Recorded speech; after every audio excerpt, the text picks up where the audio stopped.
اس کے گھر میں کچھ چیز حیران و پریشان کر دینے والی تھیں۔ پریشان کر دینے والی بات یہ تھی کہ قرآن کا ایک نسخہ کچن میں رکھا تھا جس پر تیل کے نشانات نمایاں تھے، اسے بار بار جیسے گیلے ہاتھوں سے پکڑا گیا ہو۔ دوسرا نسخہ باہر باغیچہ کے ایک کونے میں لگی تختی پر رکھا تھا،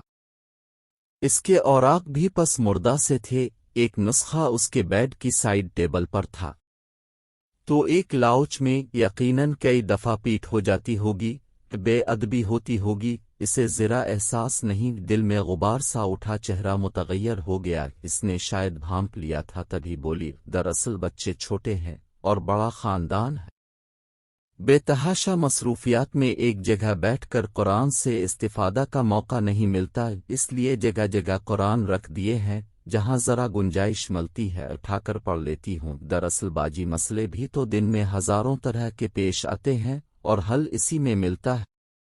میں کچھ سمجھ نہیں پائی، وہ گویا ہوئی کہ باجی اللہ نے قرآن کریم میں ہر مسئلے کا حل بتایا ہے۔ یہ بات میرے ابا نے مجھے بتا تھی، انہوں نے کہا اس سے دوستی کر لو، ہر معاملے میں اس سے پوچھا کرو، یہ کتاب تمہیں جواب دے گی، تمہارا ہر مسئلہ حل کرے گی، بس یہی سہیلی ہے میری، اسی سے پوچھتی ہوں سب کچھ، اور یہ کتاب ہر مسئلہ کا حل بتا دیتی ہے۔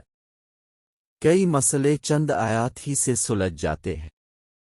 ان آیات پر میں نے ریڈ مارکنک کی ہوئی ہے، جب مسئلہ پیش ہے تو ان ساری آیات کو جلدی سے کنگال لیتی ہوں، کبھی زیادہ وقت بھی لگتا ہے اور کبھی کھولتے ہی میرے مسئلے کا حل سامنے مل جاتا ہے، تب میرے آنسو بہنے لگتے ہیں رب کی محبت میں، بس اسی لیے ان نسخوں کی یہ حالت ہے۔ مثلاً کل ہی میری نند آئی ہوئی تھی، کھانا کھلا کر کچن کی طرف جا رہی تھی کہ اس کی کچھ باتیں کانوں میں پڑیں، غصے سے بری حالت ہوئی، اتنی مشقت اور پھر یہ جزا، ایسے میں کیا کروں؟ قرآن کھولا، ایک آیت سامنے تھی، برا کو اس نیکی سے رفع کرو جو بہترین ہو۔ کل ہی اپنے لیے بندے لاتی جا کر نند کو پہنا دیے، اس کی حالت دیکھنے والی تھی، وہ کچھ دیر دیکھتی رہی، پھر رو پڑی، میں نے اسے گلے لگا لیا، بولی بھابھی سسرال میں منفی ماحول نے منفی بنا دیا ہے،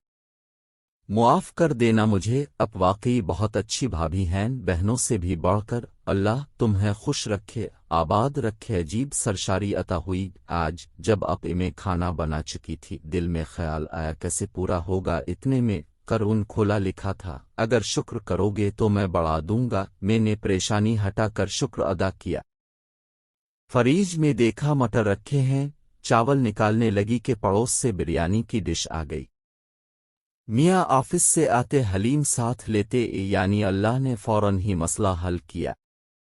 بندوبست کر دیا، بس باجی ہر مشکل لمحے میں میرا رجوع اسی کی طرف ہوتا ہے۔ کووڈ میں میاں کا کام چھوٹ گیا، بڑی پریشانی ہوئی، قرآن کھولا تو لکھا تھا استغفار کرو، بدلے میں تمہیں بارش بھی دوں گا، مال اور اولاد کو بڑھاؤں گا اور باغات اور نہریں عطا کروں گا۔ میں تو حیران رہ گئی، استغفار کے اتنے بڑے فائدے، سب گھر والوں کو جمع کیا، ایک دوسرے سے معافی تلافی کی، پھر سوچ سوچ کر ہر اس شخص سے معافی مانگی جس سے گمان تھا کہ ہم نے کوئی زیادتی کی ہوگی،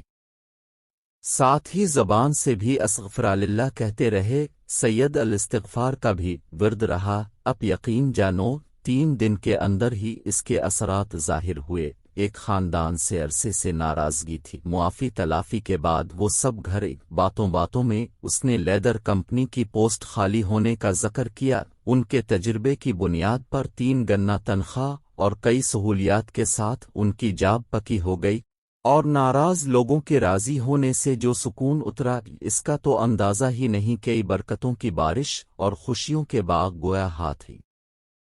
وہ بہت سادگی سے قرآن کو سینے سے محبت سے لگا بتاتی جا رہی تھی، اور میں شرمندہ تھی، آج تک قرآن سے ایسا سہیلی والا تعلق نہ تو بنا تھا اور نہ ہی ایسی رہنمائی میسر تھی۔ اب دل کا غبار ندامت میں ڈھلا تو ان ساؤہے کی صورت بہنے لگا، کاش قرآن کی ظاہری رکھ رکھاؤ جتنی ہی توجہ اس کی روح اور اصل پیغام پر دی ہوتی تو قرب میرے نصیب میں بھی ہوتا، اور دکھوں کی گٹھڑیاں آج اٹھائے نہ پھر رہی ہوتی، میں مقدس جان کر اس کے اصل پیغام سے ہی محروم ہو گئی۔